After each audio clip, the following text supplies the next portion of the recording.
नमस्कार, आपका बहुत-बहुत स्वागत है हमारे यूट्यूब चैनल पर। तो आज के लेक्चर में हम पढ़ने वाले हैं फार्माकोथेराप्टिक्स का चैप्टर नंबर 2, जिसमें आज का हमारा न्यू टॉपिक होगा जो कि है एंडोक्राइन सिस्टम। हमने लास्ट लेक्चर्स में 2 सिस्टम्स थे हमारे, कार्डियोवैस्कुलर सिस्टम और रेस्पिरेटरी सिस्टम। ये 2 सिस्टम के जितने भी डिसीज़ कंडीशन है, इनके रिलेटेड जितने भी डिसीज़ कंडीशन हमें पढ़ने थे, वो सारे हमने पढ़ लिए हैं। अगर आपने उनके लेक्चर्स नहीं देखे होंगे तो आप हमारे चैनल पर जाकर देख सकते हैं। और अगर आपको हमारी ये कोशिश अच्छी लगती हो तो प्लीज़ हमारे चैनल को लाइक करिए, अपने दोस्तों के साथ भी शेयर करिए और नए हैं तो सब्सक्राइब करिए। तो आज का हमारा ये न्यू जो सिस्टम है, ये कौन सा सिस्टम है?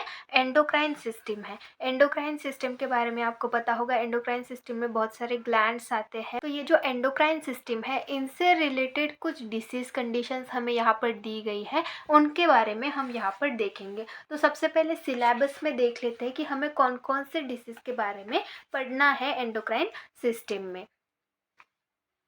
तो जैसे कि आप यहाँ पर देख सकते हैं, ये हमारा थर्ड टाइप है। इस चैप्टर का सेकंड चैप्टर का हमने कार्डियोवैस्कुलर सिस्टम के बारे में पढ़ा, ये सारे डिसीज़ पढ़ लिए। रेस्पिरेटरी सिस्टम के सारे डिसीज़ पढ़ लिए। अब हमारा एंडोक्राइन सिस्टम हमने स्टार्ट किया है, जिसमें हम सबसे पहले डायबिटीज़ के बारे में पढ़ेंगे। सेकंड कौन सा डिसऑर्डर है? थायराइड डिसऑर्डर, जिसमें हमें हाइपोथायरॉयडिज्म एंड हाइपरथायरॉयडिज्म इनके बारे में पढ़ना है। तो आज के लेक्चर में हम पढ़ेंगे डायबिटीज़ के बारे में। तो आइए स्टार्ट करते हैं diabetes.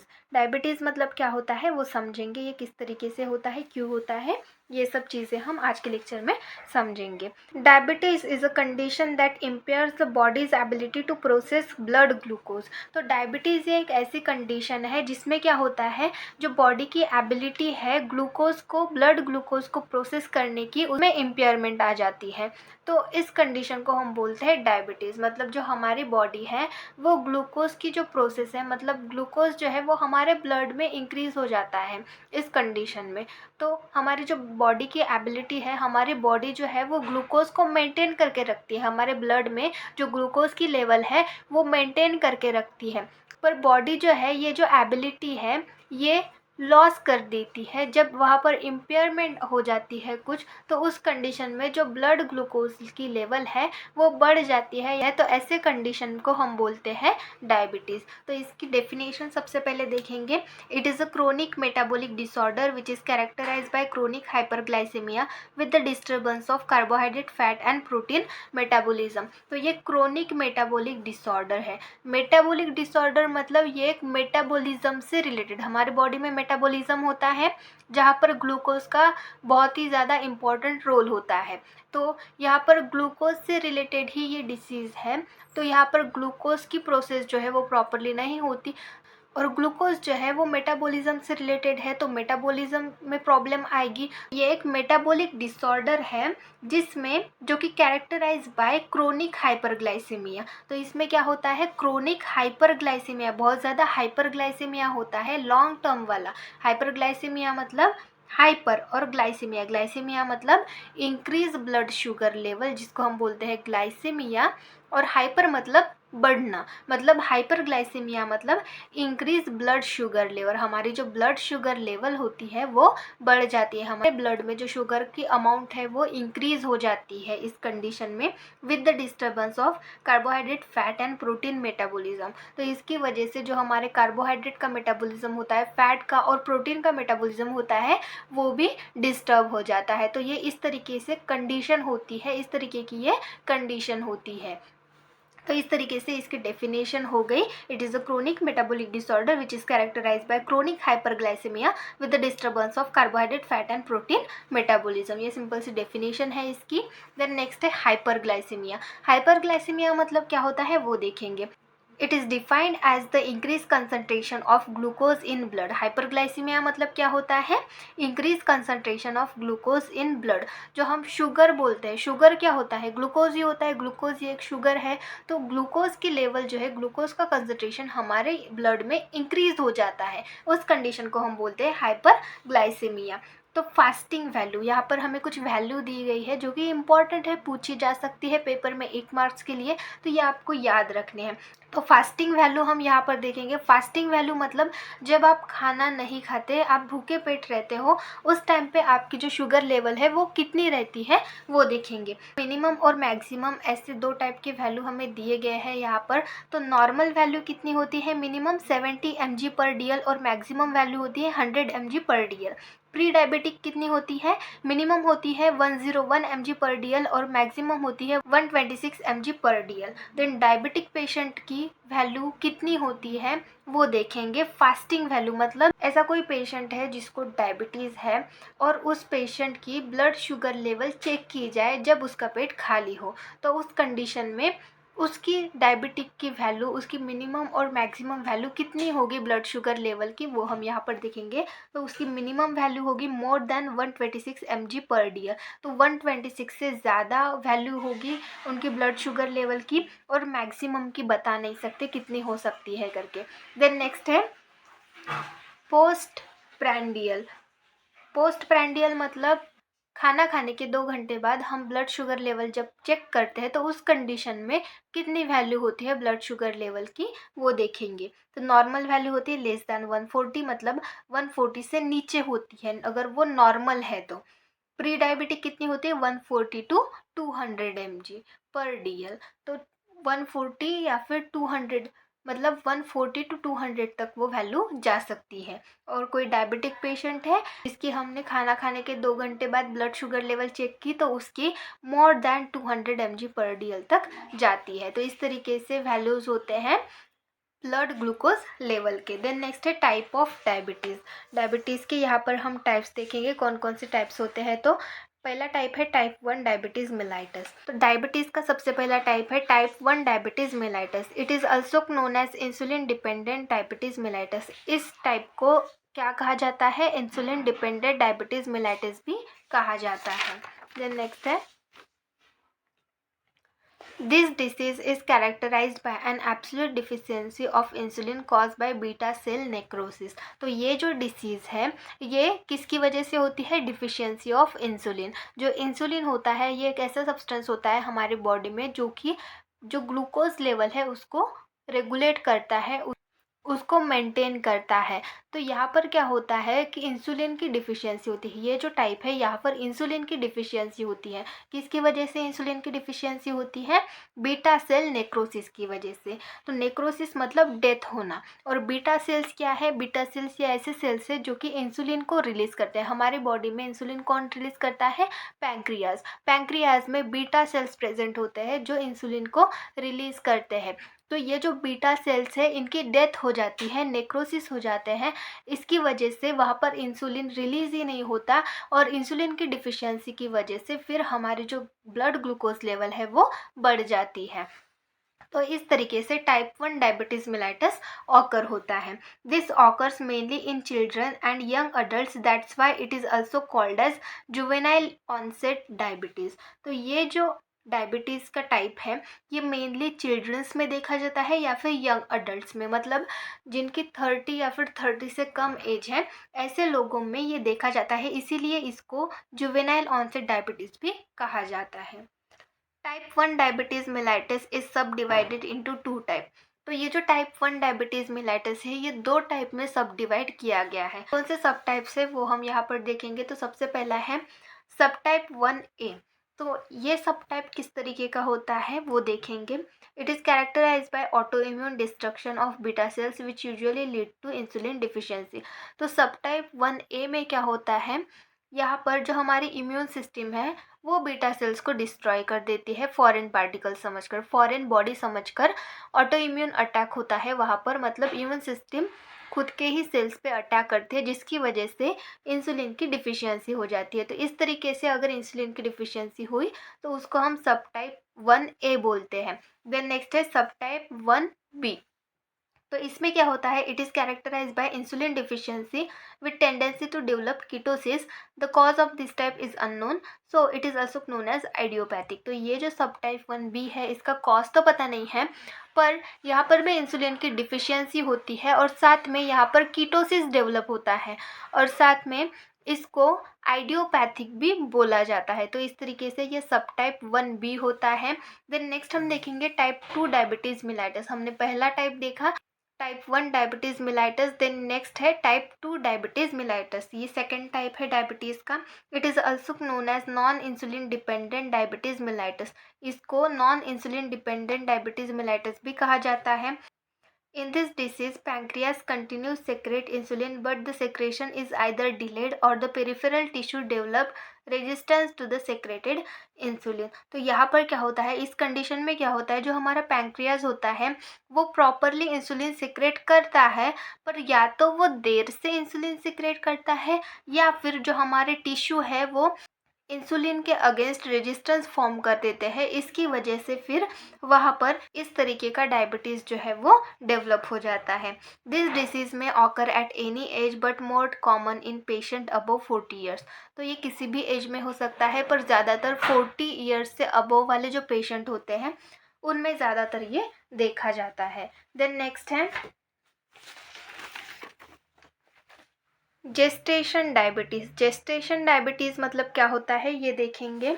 Another less common form is gestational diabetes. तो जेस्टेशनल डायबिटीज़ मतलब क्या होता है, ये एक दूसरा लेस कॉमन फॉर्म होता है, मतलब ये ज़्यादातर नहीं देखा जाता। A temporary condition that occur during the pregnancy. तो ये प्रेगनेंसी के टाइम पे ऑकर होता है, एक टेम्पररी कंडीशन होती है, मतलब कुछ समय के लिए, ये प्रेगनेंसी तक ही रहता है, टेम्पररी कंडीशन है।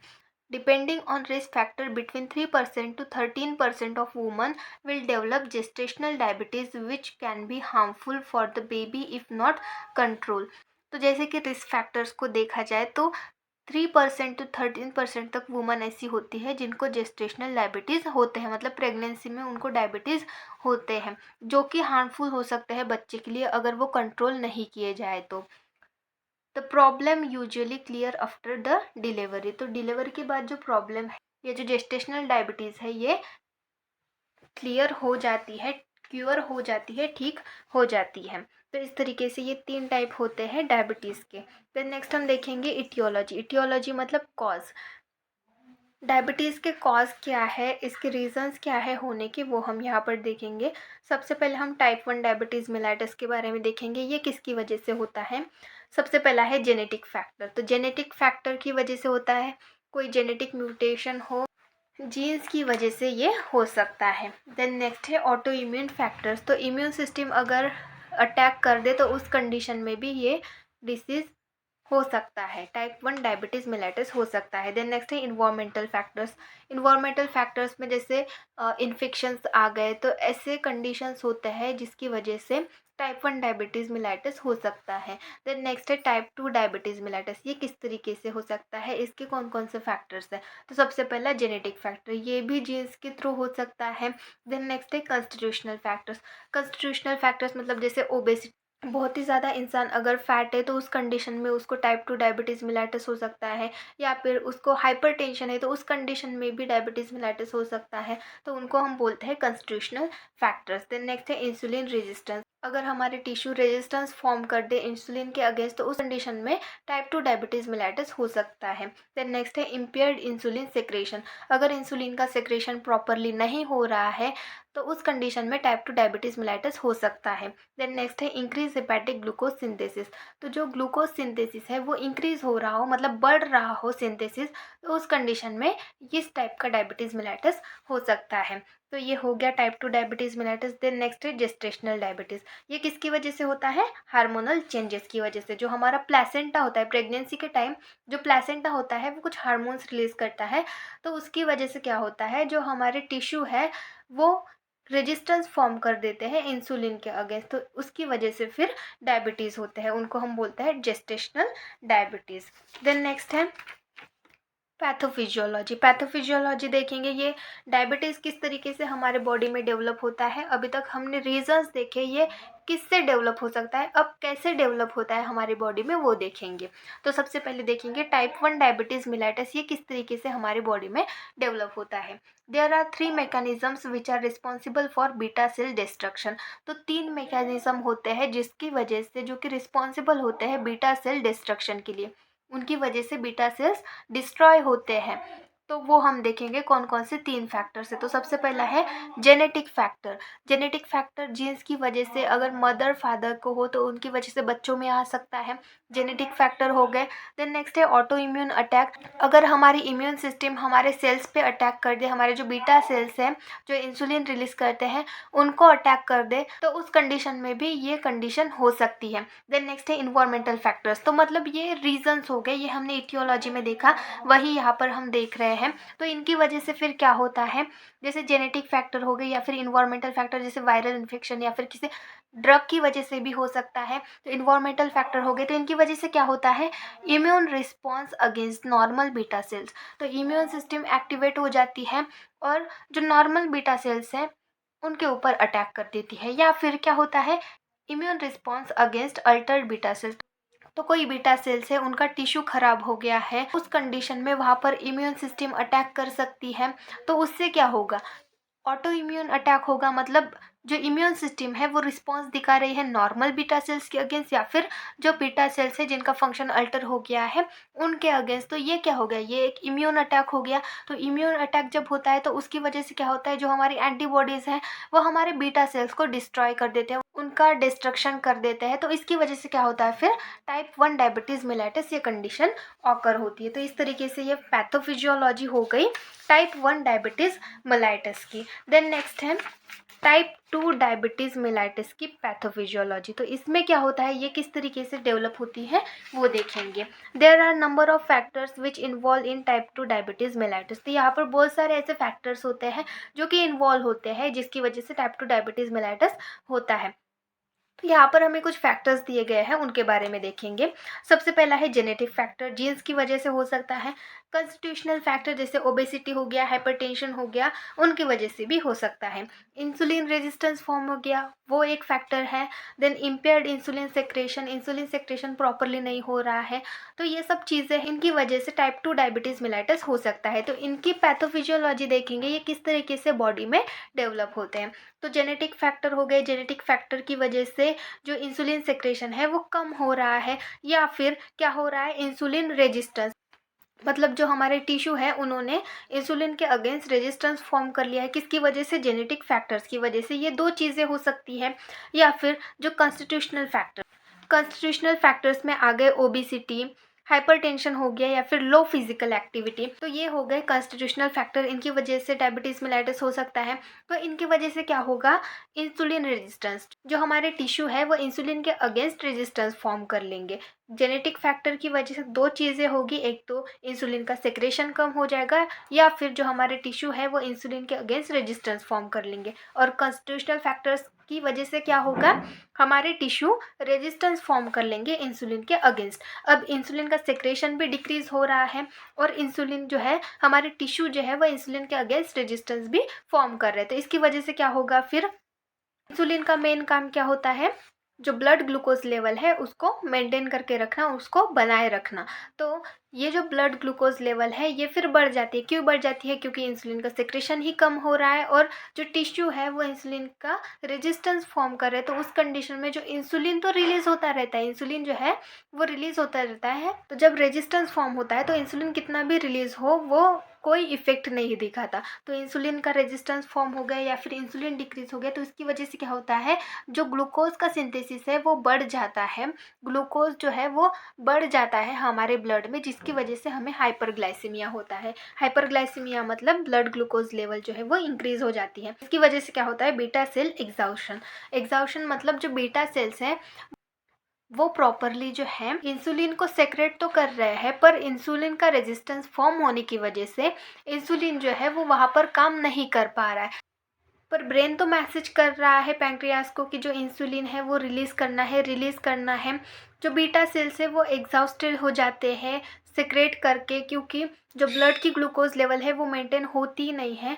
तो इसकी वजह से फिर टाइप 2 डायबिटीज़ मेलाइटिस ये कंडीशन ऑकर होती है। तो इस तरीके से ये टाइप 2 डायबिटीज़ मेलाइटिस डेवलप होता है हमारी बॉडी में। देन नेक्स्ट है क्लिनिकल मैनिफेस्टेशन मतलब सिम्टम्स यहाँ पर हम देखेंगे, सिम्टम किस तरीके से दिखते हैं। तो टाइप 1 डायबिटीज़ मेलाइटिस में सिम्टम्स किस तरीके के दिखते हैं वो देखेंगे। सबसे पहला है हाइपरग्लाइसीमिया, मतलब ब्लड ग्लूकोज लेवल बढ़ी हुई रहती है। देन नेक्स्ट है ग्लाइकोसूरिया, ग्लाइकोसूरिया मतलब हमारे यूरिन में जो ग्लूकोज की लेवल है वो इंक्रीज हो जाती है। देन नेक्स्ट है पॉलीयूरिया, एक्सेस यूरिन एक्सक्रेशन, बहुत ज़्यादा यूरिन एक्सक्रेट होती है, उसको हम बोलते हैं पॉलीयूरिया। पॉलीडिस्पिया, तो पॉलीडिस्पिया मतलब क्या होता है, इंक्रीज थर्स्ट, बहुत ज़्यादा थर्स्ट मतलब प्यास बहुत ज़्यादा लगती है। देन नेक्स्ट है पॉलीफेजिया, पॉलीफेजिया मतलब इंक्रीज हंगर, ये वर्ड आप याद रखिए क्योंकि ये पूछे जा सकते हैं। इंक्रीज हंगर, बहुत ज़्यादा भूख बढ़ जाती है, और वीकनेस, ये सारे सिम्टम्स दिखते हैं टाइप 1 डायबिटीज़ मेलाइटस में। देन नेक्स्ट है टाइप 2 डायबिटीज़ मेलाइटस, तो इसमें क्या होता है, इसमें कौन कौन से सिम्टम्स दिखते हैं वो देखेंगे। सबसे पहला है इंक्रीज हंगर, भूख बढ़ जाती है बहुत ज़्यादा। देन नेक्स्ट है इंक्रीज थर्स्ट, प्यास बढ़ जाती है। इंक्रीज यूरिनेशन, बहुत ज़्यादा यूरिनेशन होती है मतलब पॉलीयूरिया। देन नेक्स्ट है ब्लरी विजन, प्रॉपरली नहीं दिखता, ब्लर दिखता है। देन नेक्स्ट है टायर्डनेस, थकावट महसूस होती है। तो इस तरीके से सिम्टम्स दिखते हैं टाइप 2 डायबिटीज़ मिलाइटस में। देन नेक्स्ट है डायग्नोसिस, डायग्नोसिस मतलब यहाँ पर हम डायग्नोस्टिक टेस्ट करते हैं इस कंडीशन को डिटेक्ट करने के लिए।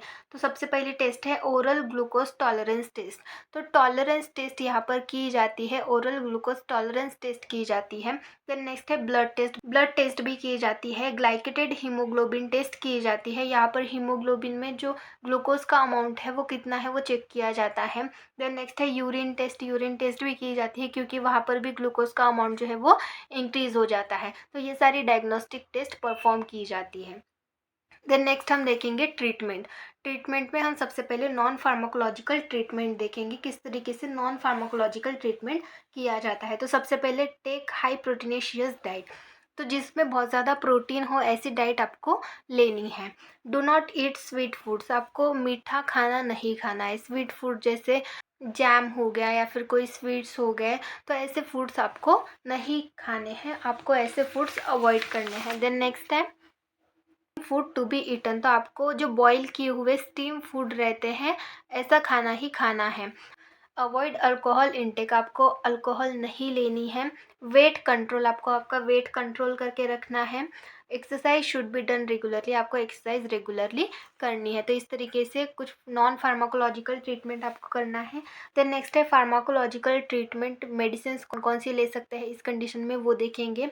सबसे पहला है oral hypoglycaemic drug, oral hypoglycaemic drug में कौन कौन से एग्जाम्पल्स आते हैं, टालबुटामाइड और क्लोरप्रोपेमाइड।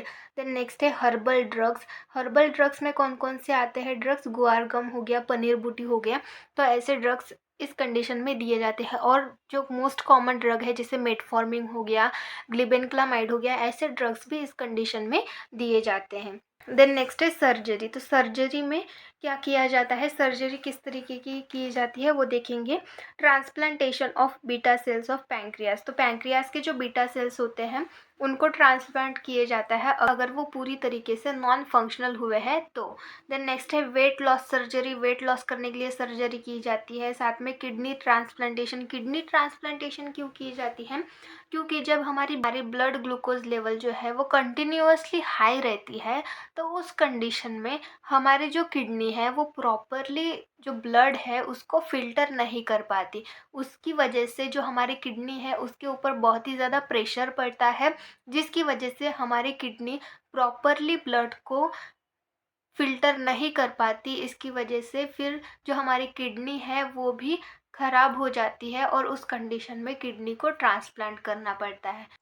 अगर डायबिटीज़ की कंडीशन बहुत ज़्यादा आपकी बॉडी में बढ़ गई है तो उस कंडीशन में आपकी किडनीज़ भी अफेक्ट हो सकती है, उस कंडीशन में आपकी किडनी फेल भी हो सकती है, जिसकी वजह से किडनी ट्रांसप्लांट भी करना पड़ सकता है।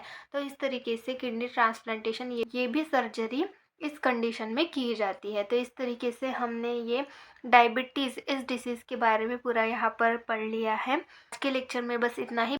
नेक्स्ट जो डिसीज़ कंडीशन है वो हम नेक्स्ट लेक्चर में देखेंगे। Thank you.